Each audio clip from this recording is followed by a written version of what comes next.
So this function is a rate, and it's measured in people per minute. And part A is asking for how many people enter through the turnstile. It's almost as though we were saying this is like a miles per hour, and this is asking how far did you go? Rate times time gives you how far you went. So this is a net change problem. In a 60-minute interval, the number of people that went through the turnstile is given by the integral of f of t dt, where f is the rate at which people are entering. So rate times time gives you total change in f. So we're adding up all the changes in f from 0 to 60. This is the net change function, the definite integral of a rate times dt. And using our calculator, this gives us 1,429 people. All right, let's move on to part B. So the turnstile rate is f. So we want to know, is f increasing or decreasing? So the turnstile rate, capital F, has a derivative, which is the rate of change of the turnstile rate.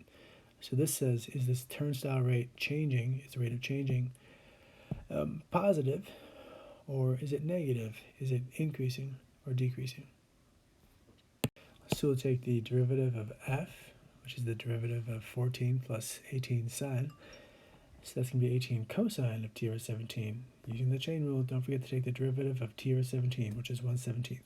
That's the derivative, and at t equals 30, this will be negative. It's about negative 0.204, and that's why the answer is decreasing. All right, let's go to part C. What's the average turnstile rate during the time period? So they're asking for the average of this function.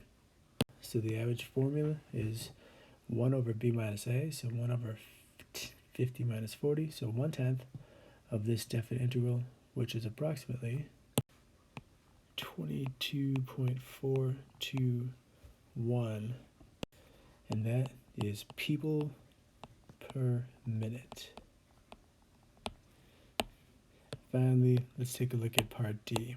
What's the average rate of change of the turnstile rate during the time period 40 to 50? Well, part C was asking for the average value of function f. But part D is asking for the average rate of change of function f. Remember that the average rate of change of a function will essentially be the slope of that secant segment, all that closed interval. So we just apply the slope formula, f of 50 minus f of 40 over 50 minus 40, because those are the ordered pairs of the endpoints of the secant segment. And what do we get? Well, this gives us negative 9.18587.3 approximately over 10, so about negative 0.919. And the units on that, well, f is the rate of change in terms of people per minute.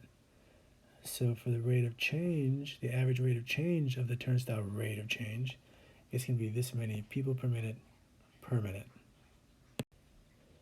All right, that's it for number 26 in section 4.5 on page 333. I hope this helped.